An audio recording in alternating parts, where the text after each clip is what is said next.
আমি আজ class 12-এর economics class নেব।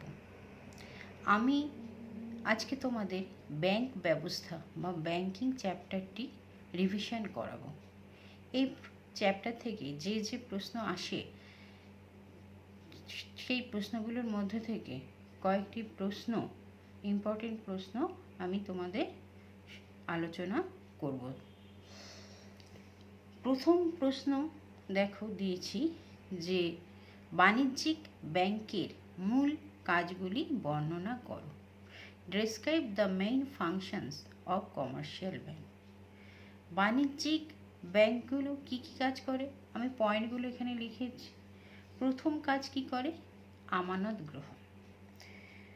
বাণিজ্যিক ব্যাংকের প্রধান কাজই হলো কি? বিভিন্ন ব্যক্তি বা প্রতিষ্ঠানের কাছ থেকে আমানত গ্রহণ করা। যে সকল ব্যক্তি বা সংস্থা বাণিজ্যিক ব্যাংকে নগদ অর্থ জমা রাখে তাদের আমানতকারী বলা হয়। এই বাণিজ্যিক ব্যাংক সাধারণত 3 প্রকার আমানতের হিসেব রাখে। কি কি? এক হচ্ছে স্থায়ী আমানত, ফিক্সড ডিপোজিট। 2 হচ্ছে সঞ্চয় আমানত, সেভিং ডিপোজিট। 3 হচ্ছে চলতি আমানত বা কারেন্ট ডিপোজিট। স্থায়ী আমানতের ক্ষেত্রে আমানতকারীরা চাহিদা মাত্র টাকা তুলতে পারে, যে কোনো সময় টাকা জমাও দিতে পারে। সঞ্চয়ী আমানতের উপর আমানতকারীদের প্রাপ্ত সুদের হার কি হয়? অপেক্ষাকৃত কম হয়। অন্যদিকে যে সকল প্রতিষ্ঠানে আর্থিক লেনদেন বেশি তারাই সাধারণত চলতি আমানত খোলে। এই আমানতের উপর ব্যাংক কোনো সুদ দেয় না, বরং ব্যাংক আমানতি হিসেব রক্ষার জন্য কিছু ফি বা পরিষেবা মূল্য কেটে নেয়। অন্যদিকে স্থায়ী আমানতের ক্ষেত্রে নির্দিষ্ট মেয়াদ বা সময়কালের পূর্বে সম্পূর্ণ টাকা তোলা যায় না। বিভিন্ন মেয়াদে স্থায়ী আমানতে সুদের হার কি হয়? বিভিন্ন হয়। তার পরের পয়েন্ট কি? ঋণ দান বা প্রোভাইডিং লোনস। যে আধুনিককালে বাণিজ্যিক ব্যাংকগুলোর অন্যতম কাজ হলো কি? বিভিন্ন ব্যক্তি বা প্রতিষ্ঠানকে ঋণ প্রদান করা এবং তার মাধ্যমে সুদ উপার্জন করা। বিভিন্ন সম্পত্তি, দলিলপত্র, ঋণপত্র ইত্যাদি জামিন রেখে বাণিজ্যিক ব্যাংক বিভিন্ন উদ্দেশ্য সাধনে ঋণ দান করে। ক্ষুদ্র ঋণ গ্রহীতাদের স্বল্পকালীন সময়ের জন্য ঋণ দানের বিষয়টিকে ব্যাংকিং পরিভাষায় বলা হয় খুচরো ব্যাংকিং বা রিটেল ব্যাংকিং। ঠিক আছে। আবার যে কিছু বেসরকারি বাণিজ্যিক ব্যাংক আছে যে একই সঙ্গে বৃহৎ ঋণ গ্রহীতাদের দীর্ঘকালীন ঋণ দিয়ে থাকে, যাকে বলা হয় পাইকারি ব্যাংকিং বা হোলসেল ব্যাংকিং। এই এবং ক্ষুদ্র ঋণ গ্রহীতাদের স্বল্পকালীন ঋণও প্রদান করে। এই পদ্ধতিকে বলা হয় বিশ্বজনীন ব্যাংকিং বা ইউনিভার্সাল ব্যাংকিং। এই যে ঋণ দেয়, এই ঋণের আবার প্রকারভেদ আছে। বাণিজ্যিক ব্যাংক 4 রকম ঋণ দান করে। এক হচ্ছে সাধারণ ঋণ, যে বাণিজ্যিক ব্যাংক ঋণের সমমূল্যের বাস্তব সম্পত্তি জামিন রেখে এই ঋণ দেয়। প্রদত্ত ঋণের উপর সুদ ধার্য করা হয়।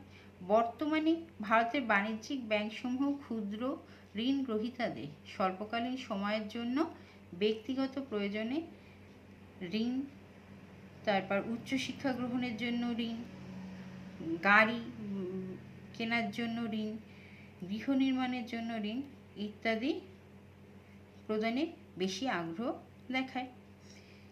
দ্বিতীয়, নগদ টাকা ঋণ। সাধারণত বিভিন্ন কারবারি বা উৎপাদন প্রতিষ্ঠানকে ব্যাংক নির্দিষ্ট পরিমাণ অর্থ এবং তার অংশবিশেষ নগদে তোলার অনুমতি দেয়। এক্ষেত্রে মঞ্জুর করা অর্থে ঋণের যে অংশ ঋণ গ্রহীতাদের তুলে নেয় তার উপরই সুদ আদায় করা হয়। ঠিক আছে। এরপর ওভারড্রাফটের মাধ্যমে ঋণ দেয়, ব্যাংক যখন কোনো আমানতকারীকে তার আমানতের গচ্ছিত টাকার চেয়ে অধিক পরিমাণ টাকা তোলা অনুমতি দেয় তাকে বলা হয় ওভারড্রাফট। এছাড়া বাণিজ্যিক হুন্ডি বার্তা করে যে কোনো কারবারির হাতে গচ্ছিত বাণিজ্যিক হুন্ডির মেয়াদ শেষ হওয়ার আগেই সেই হুন্ডিকে ব্যাংকে বার্তা করে এবং কারবারি ঋণ গ্রহণ করে। তাহলে এই গেল কি ঋণদানের পয়েন্টটি ব্যাখ্যা করা। আমি যে পয়েন্টগুলো এখানে লিখেছি সেই পয়েন্টগুলো তোমরা একটু এক্সপ্লেন করে দেবে, ঠিক আছে, যেরকম আমি বললাম সেইভাবে। তারপরের পয়েন্ট কি প্রতিনিধি স্বরূপ কাজ করা। বাণিজ্যিক ব্যাংক তার আমানতকারীদের প্রতিনিধি হিসেবে আমানতকারীদের চেক, প্রতিশ্রুতিপত্র বা বাণিজ্যিক হুন্ডির টাকা আদায় করে। এছাড়াও ব্যাংক ড্রাফট মারফত গ্রাহকদের নির্দেশ অনুযায়ী তাদের টাকা এক স্থান থেকে অন্য স্থানে প্রেরণের ব্যবস্থা করে। গ্রাহকদের হয়ে শেয়ার, ঋণপত্র বা ডিবেঞ্চার ব্যাংক ক্রয় বিক্রয় করে। কি বললাম? ডিবেঞ্চারও ব্যাংক ক্রয় বিক্রয় করে। এই উদ্দেশ্যে বর্তমানে বাণিজ্যিক ব্যাংকে ডিমাট অ্যাকাউন্ট, ঠিক আছে, বা অবস্তুগত আমানত হিসাব খোলা হয়, কারণ এক্ষেত্রে শেয়ার এবং ঋণপত্রের বস্তুগত হাত বদলের প্রয়োজন হয় না। পরের পয়েন্ট কি বলেছি যে আন্তর্জাতিক বাণিজ্যে সহায়তা করে। আন্তর্জাতিক বাণিজ্যের ক্ষেত্রে বৈদেশিক মুদ্রা ক্রয় বিক্রয়, দ্রব্য চালানের রসিদ ও বৈদেশিক হুন্ডি বহন ইত্যাদি কাজও বাণিজ্যিক ব্যাংক করে থাকে, যেমন ভারতের ইন্ডিয়ান ওভারসিজ ব্যাংক এবং অন্যান্য কিছু বাণিজ্যিক ব্যাংক এই ধরনের কাজ বেশি করে। তারপরের পয়েন্ট কি বলেছি যে অর্থনৈতিক উন্নয়নে সহায়তা।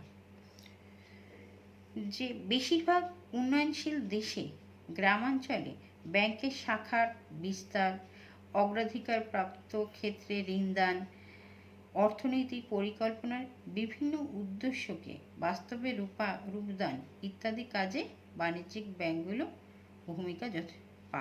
যথেষ্ট ভূমিকা পালন করে। তার পরের পয়েন্ট কি যে এছাড়াও অন্যান্য কাজ করে। অন্যান্য কাজ কি যে বাণিজ্যিক ব্যাংক গ্রাহকদের মূল্যবান নথিপত্র ও অলংকার সুরক্ষিত রাখার জন্য লকারের সুবিধা দেয়। বর্তমানে বাণিজ্যিক ব্যাংকগুলো কিছু অচিরাচরিত কাজও করছে, সেগুলো কি যেমন ঝুঁকিবহুল ক্ষেত্রে ঋণদান, ডেবিট কার্ড অথবা ক্রেডিট কার্ডের প্রকল্প চালু করা, যে কোনো সময় টাকা তোলার জন্য স্বয়ংক্রিয় গণনাকারী যন্ত্র যেটাকে আমরা বলি এটিএম স্থাপন করা এবং গ্রাহকদের এটিএম কার্ড প্রদান করা, এই প্রভৃতি কাজ বাণিজ্যিক ব্যাংক করে থাকে। ঠিক আছে, তাহলে এই গেল যে বাণিজ্যিক ব্যাংকের প্রধান কাজগুলি কি কি। এর পরের প্রশ্ন কি দেখো, কেন্দ্রীয় ব্যাংকের প্রধান কাজগুলি আলোচনা করো। Discuss the main functions of central bank.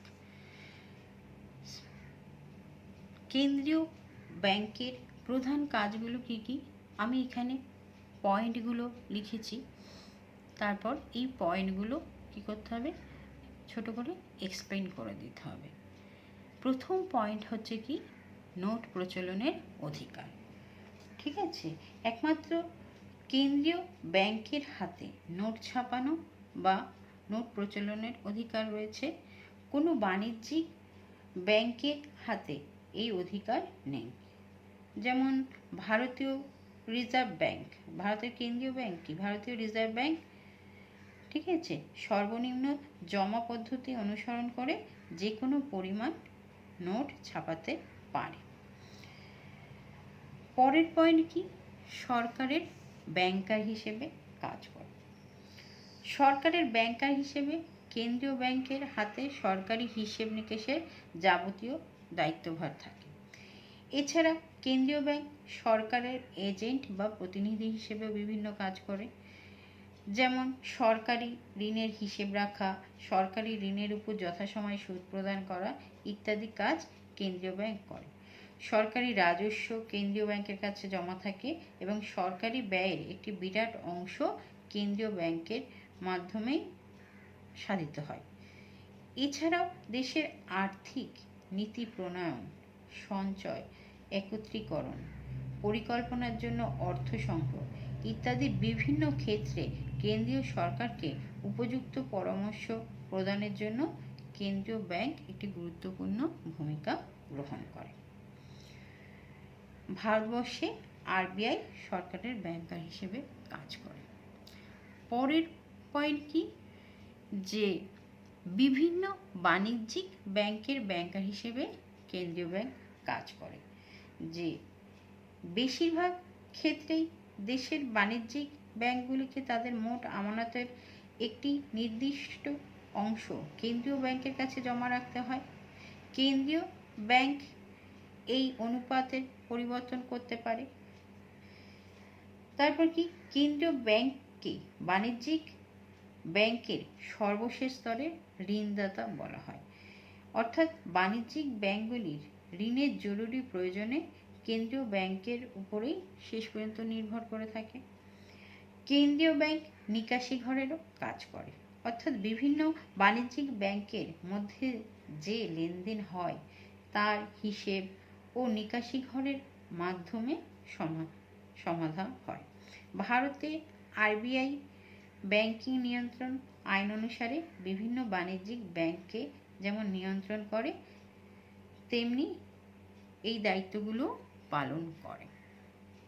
ঠিক আছে, পরের পয়েন্ট কি বলেছি, যে বৈদেশিক মুদ্রা তহবিল রক্ষা। প্রতিটি দেশেই কেন্দ্রীয় ব্যাংকের হাতে দেশের স্বর্ণভাণ্ডারের কিছু অংশ এবং বিদেশি মুদ্রার ভাণ্ডার সঞ্চিত রাখার ক্ষমতা ন্যস্ত করা হয়। এছাড়া প্রতিটি দেশের মুদ্রার বহির্মূল্য রক্ষা করার দায়িত্ব কেন্দ্রীয় ব্যাংকের।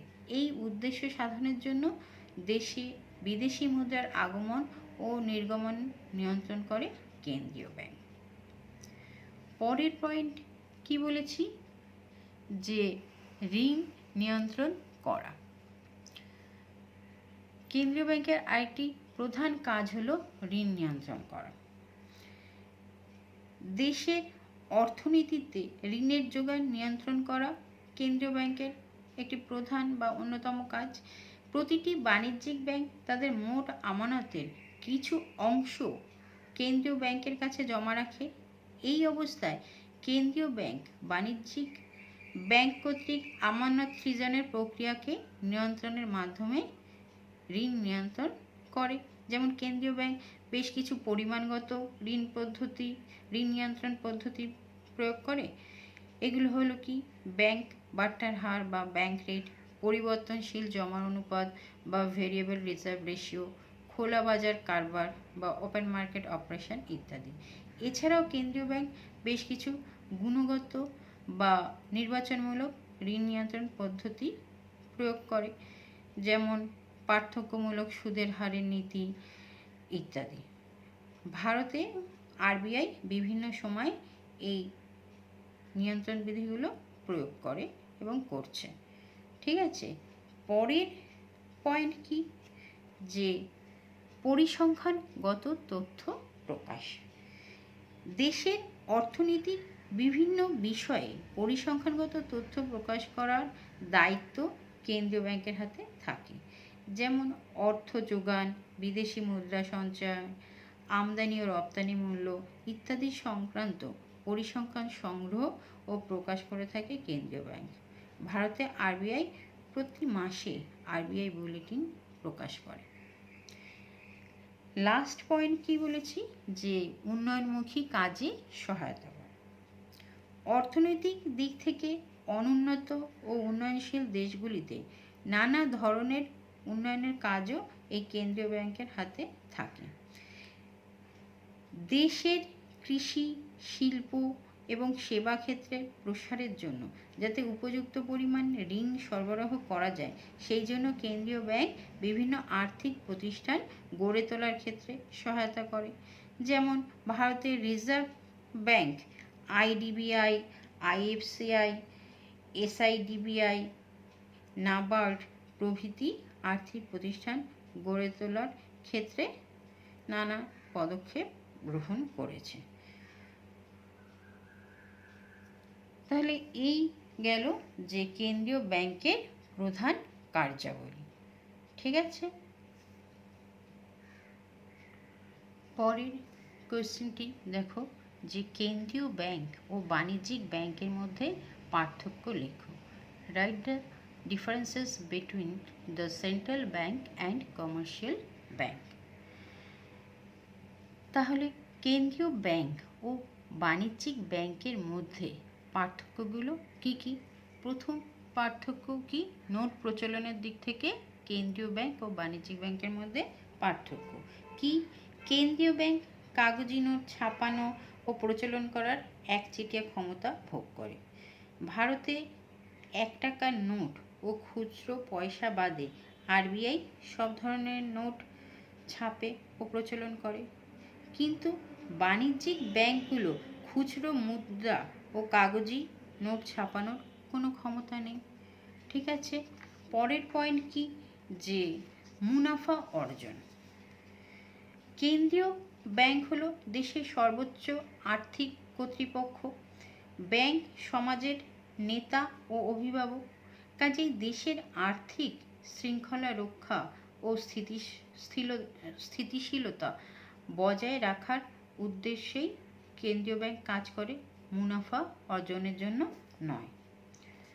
বাণিজ্যিক ব্যাংকগুলি হলো আর্থিক ব্যবসায়ী প্রতিষ্ঠান।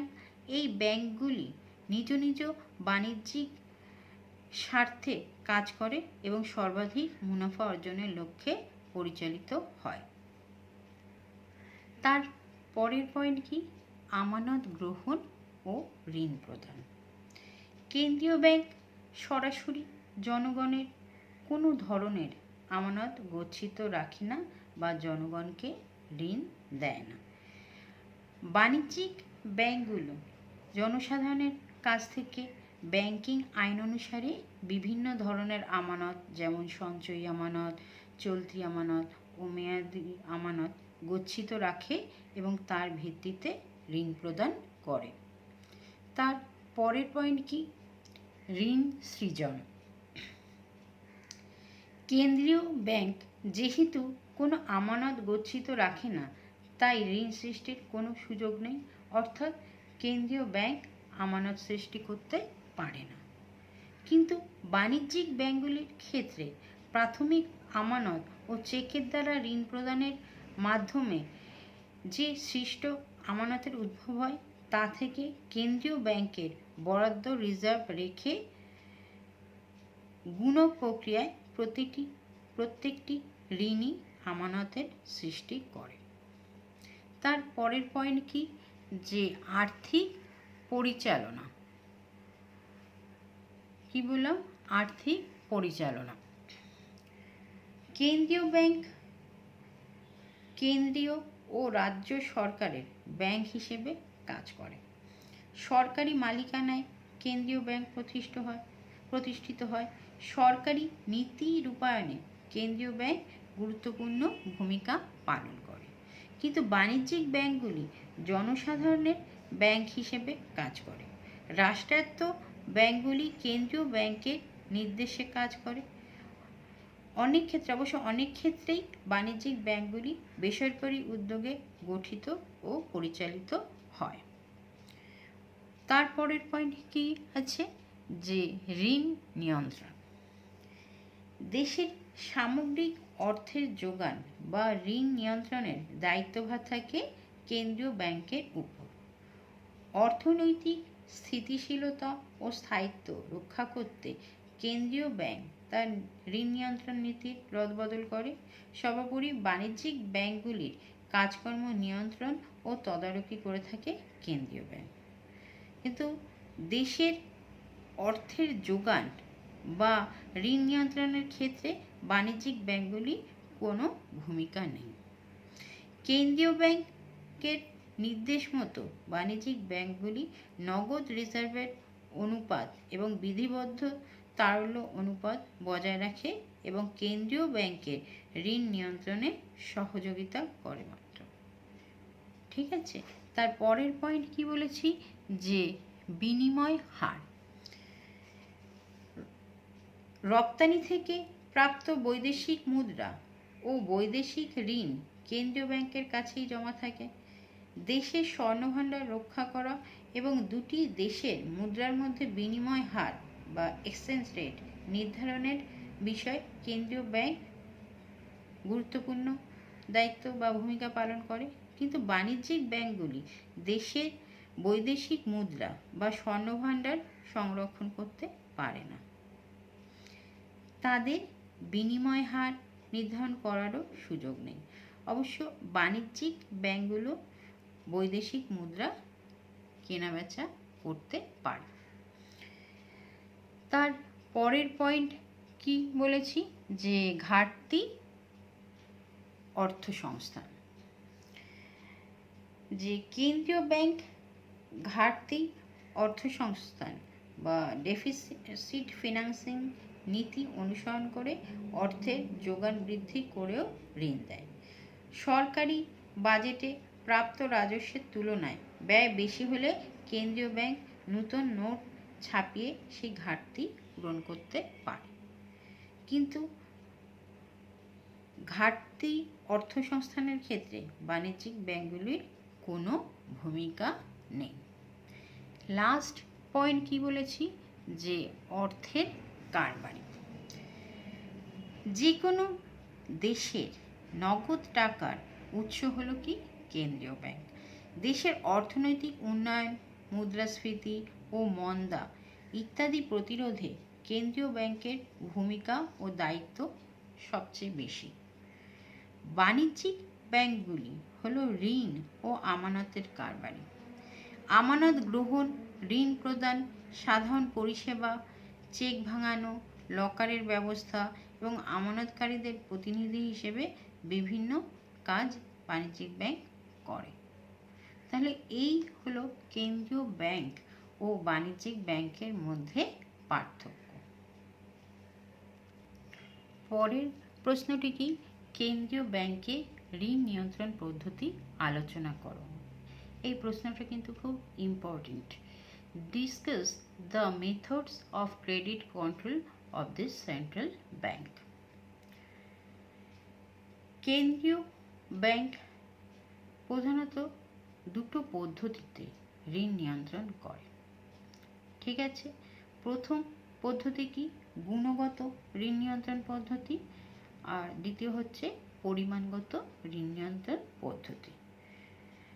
গুণগত ঋণ নিয়ন্ত্রণ পদ্ধতিকে আবার কয়েকটি ভাগে ভাগ করা যায়, মানে কয়েকটি হাতিয়ার বা টুলসের সাহায্যে এই গুণগত ঋণ নিয়ন্ত্রণ করা হয়। তাহলে প্রথমে দেখি কেন্দ্রীয় ব্যাংকে গুণগত ঋণ নিয়ন্ত্রণ পদ্ধতি। পরিমাণগত ঋণ নিয়ন্ত্রণ পদ্ধতির সাহায্যে সাধারণভাবে সামগ্রিক ঋণের যোগানকে ঋণ নিয়ন্ত্রণ করা হয়। কিন্তু গুণগত পদ্ধতির মূল উদ্দেশ্য ক্ষতিকারক ফাটকা এবং অন্যান্য অবাঞ্ছিত ক্ষেত্রে ঋণকে কঠোরভাবে নিয়ন্ত্রণ করা।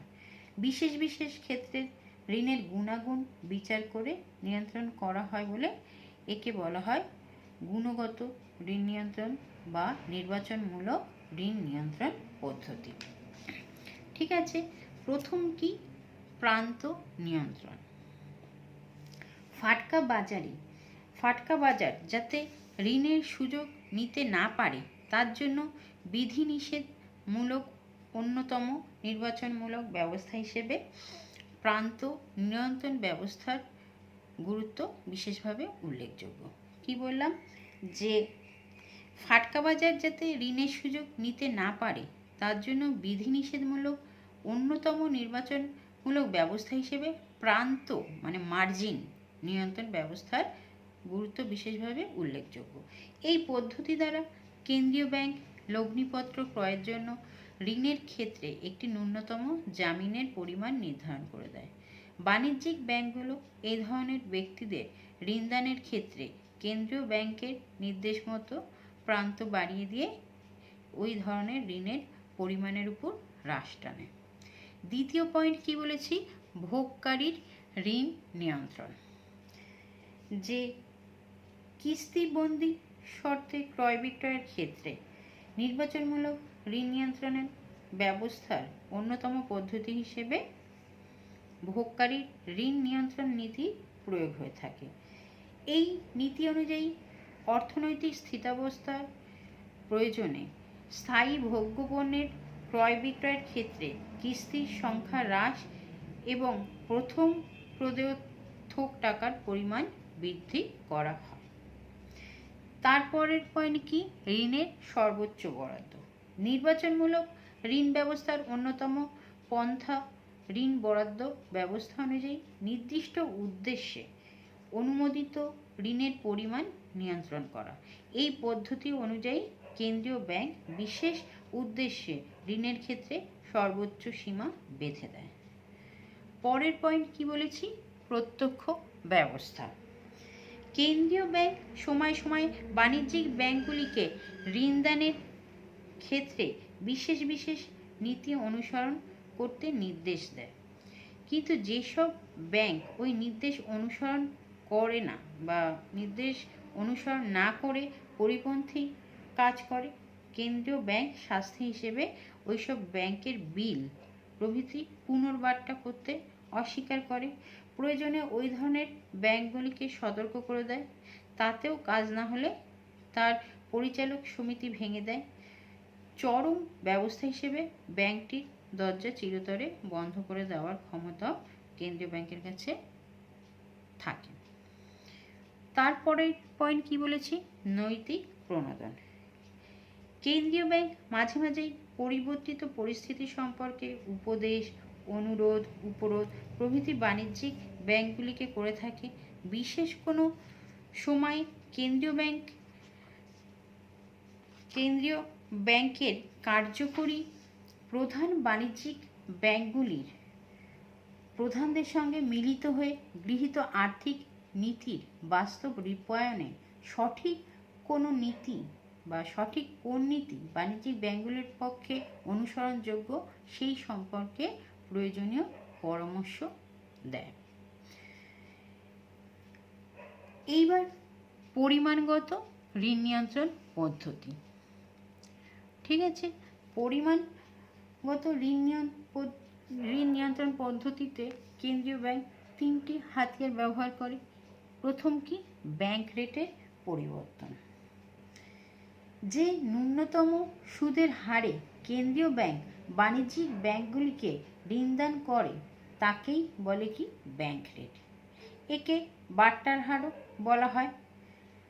ব্যাংক রেটের পরিবর্তনের মাধ্যমে কেন্দ্রীয় ব্যাংক বাণিজ্যিক ব্যাংকগুলির ঋণ সৃষ্টির ক্ষমতার উপর হ্রাস টেনে দেশের সামগ্রিক চাহিদা তথা উৎপাদন ও দাম স্তরের উপর প্রভাব সৃষ্টি করতে সচেষ্ট হয়। ব্যাংক রেট বৃদ্ধি পেলে বাণিজ্যিক ব্যাংকগুলির কেন্দ্রীয় ব্যাংকের কাছ থেকে ঋণ গ্রহণের দাম বেড়ে যায়।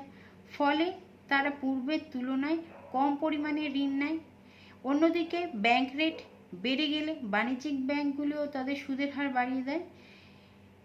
একে বলে বাজার হার। ফলে ব্যবসায়ী ও শিল্পপতিরাও নিরুৎসাহিত হয়ে কম পরিমাণে ঋণ নেয়। তার পরের পয়েন্ট কি, খোলাবাজারি কারবার বা ওপেন মার্কেট অপারেশন।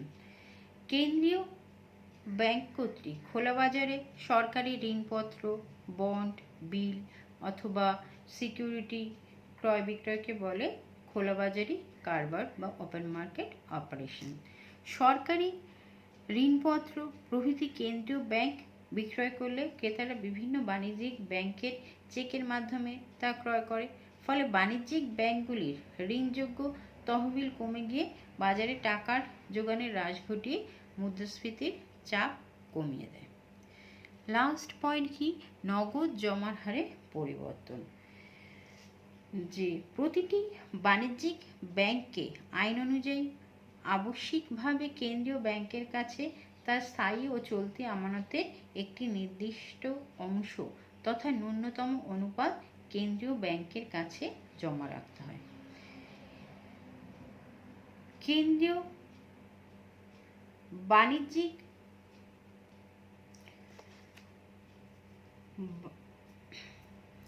কি বললাম যে বাণিজ্যিক ব্যাংকগুলির ঋণ সৃষ্টির ক্ষমতা ন্যূনতম অনুপাতে বাড়তি নগদ তহবিলের পরিমাণের উপর নির্ভর করে।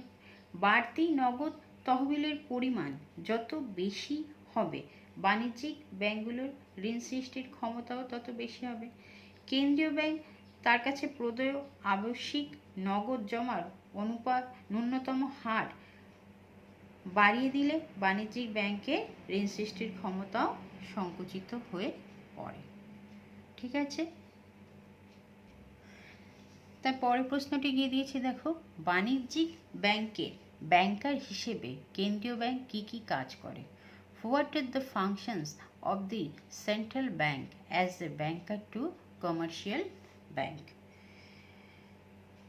কেন্দ্রীয় ব্যাংকের একটি প্রধান কাজ বাণিজ্যিক ব্যাংকগুলির ব্যাংকার হিসেবে কাজ করা। বাণিজ্যিক ব্যাংকগুলির ব্যাংকার হিসেবে কাজ করার সময় কেন্দ্রীয় ব্যাংক তিনটি কাজ করে। প্রথমটি হলো দেশের বাণিজ্যিক ব্যাংকগুলিকে তাদের আমানতের একটি অংশ আবশ্যিকভাবে কেন্দ্রীয় ব্যাংকের কাছে রিজার্ভ আকারে জমা রাখতে হয় এবং প্রয়োজন মতো কেন্দ্রীয় ব্যাংক এই রিজার্ভের পরিমাণ বাড়াতে বা কমাতে পারে। দ্বিতীয়টি হলো কেন্দ্রীয় ব্যাংক বাণিজ্যিক ব্যাংকের সর্বশেষ স্তরের ঋণদাতা হিসেবে কাজ করে। তৃতীয়ত হলো যে কেন্দ্রীয় ব্যাংক নিকাশি ঘরের কাজ করে। এই তিনটি কাজকে একটু সংক্ষেপে বর্ণনা করি যে প্রতিটি দেশেই আইন অথবা স্বীকৃত প্রথা আছে যে বাণিজ্যিক ব্যাংকগুলিকে তাদের আমানতের একটি অংশ কেন্দ্রীয় ব্যাংকের কাছে রিজার্ভ আকারে রাখতে হবে।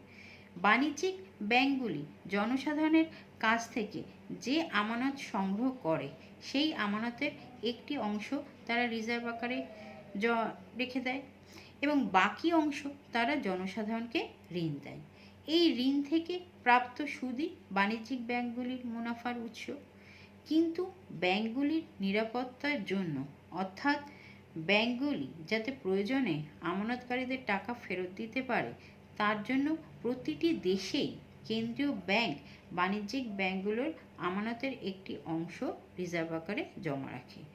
এই জমার ভিত্তিতে প্রয়োজন হলে বাণিজ্যিক ব্যাংকগুলি কেন্দ্রীয় ব্যাংকের কাছে ঋণ পেতে পারে। প্রয়োজন বোধে কেন্দ্রীয় ব্যাংক এই জমার অনুপাতকে বাড়াতে বা কমাতে পারে। এই পরিবর্তনীয় জমার অনুপাতের দ্বারা কেন্দ্রীয় ব্যাংক বাণিজ্যিক ব্যাংকগুলির ঋণদানকে নিয়ন্ত্রণ করতে পারে। আবার বাণিজ্যিক ব্যাংকের হঠাৎ যদি অর্থের প্রয়োজন হয়, তাহলে অন্য কোনো সূত্র থেকে ঋণ না পেলে বাণিজ্যিক ব্যাংকটি কেন্দ্রীয় ব্যাংকের কাছে উপস্থিত হলে কেন্দ্রীয় ব্যাংক তাকে অবশ্য ঋণ দিয়ে সাহায্য করে। এই জন্য কি হয়, কেন্দ্রীয় ব্যাংককে বাণিজ্যিক ব্যাংকগুলির অগতির গতি বা শেষ স্তরে ঋণদাতা বলা হয়। এইভাবে বাণিজ্যিক ব্যাংকের প্রয়োজনে কেন্দ্রীয় ব্যাংক বাণিজ্যিক ব্যাংকগুলিকে সাহায্য করতে এগিয়ে আসে বলেই দেশে ব্যাংক ব্যবস্থা ফেল হয় না। সংকটের সময় বাণিজ্যিক ব্যাংকগুলি কেন্দ্রীয় ব্যাংকের কাছ থেকে প্রয়োজনীয় অর্থ পেলে ব্যাংক ফেল করার কোনো সম্ভাবনাই থাকে না। কেন্দ্রীয় ব্যাংক আরও একটি কাজ করে, সেটি হচ্ছে নিকাশি ঘরের কাজ। এই কাজটি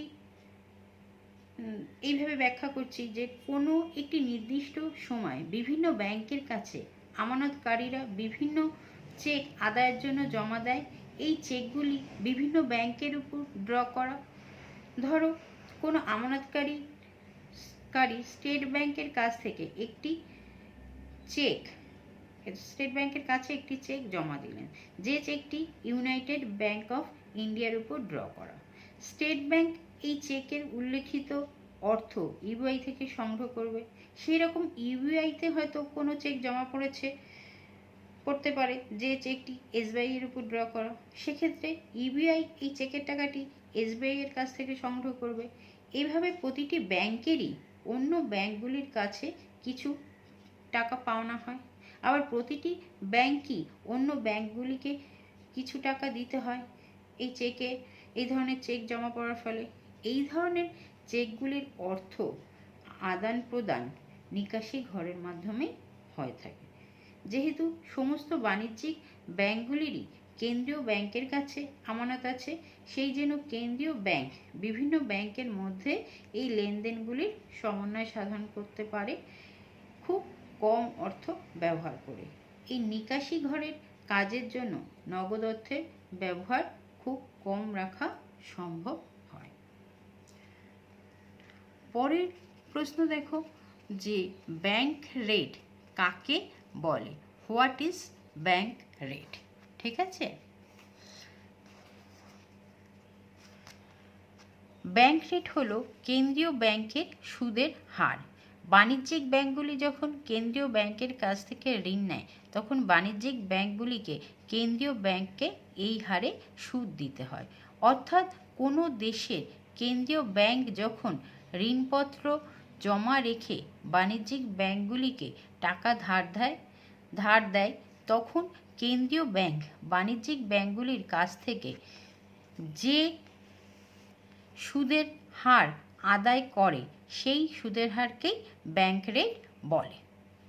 ঠিক আছে, কেন্দ্রীয় ব্যাংক ইচ্ছে করলে এই ব্যাংক রেট বাড়াতে পারে বা কমাতে পারে। এই ব্যাংক রেট কমানো বা বাড়ানোর মাধ্যমে কেন্দ্রীয় ব্যাংক ঋণ নিয়ন্ত্রণ করে।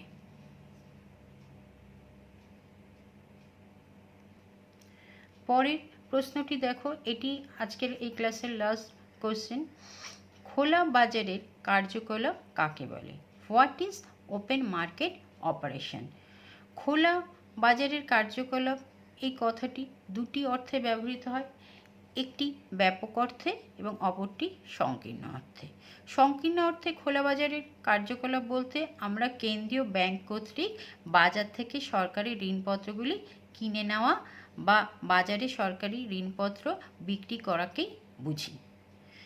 কিন্তু ব্যাপক অর্থে খোলা বাজারের কার্যকলাপ বলতে বোঝায় কেন্দ্রীয় ব্যাংক কর্তৃক যে কোনো ধরনের ঋণপত্র বাজারে বিক্রি করা বা বাজার থেকে কিনে নেওয়া। অর্থাৎ যদি শুধুমাত্র সরকারি ঋণপত্রগুলি বাজারে কেনাবেচা করা হয় তাহলে তাকে সংকীর্ণ অর্থে খোলা বাজারের কার্যকলাপ বলা হয়। আর যদি সরকারি ঋণপত্র ছাড়াও যে কোনো ধরনের ঋণপত্রই বাজারে কেনাবেচা করা হয় তাহলে তাকে ব্যাপক অর্থে খোলা বাজারের কার্যকলাপ বলা হয়। ঠিক আছে, আজকের ক্লাস এই পর্যন্ত এখানেই শেষ হলো।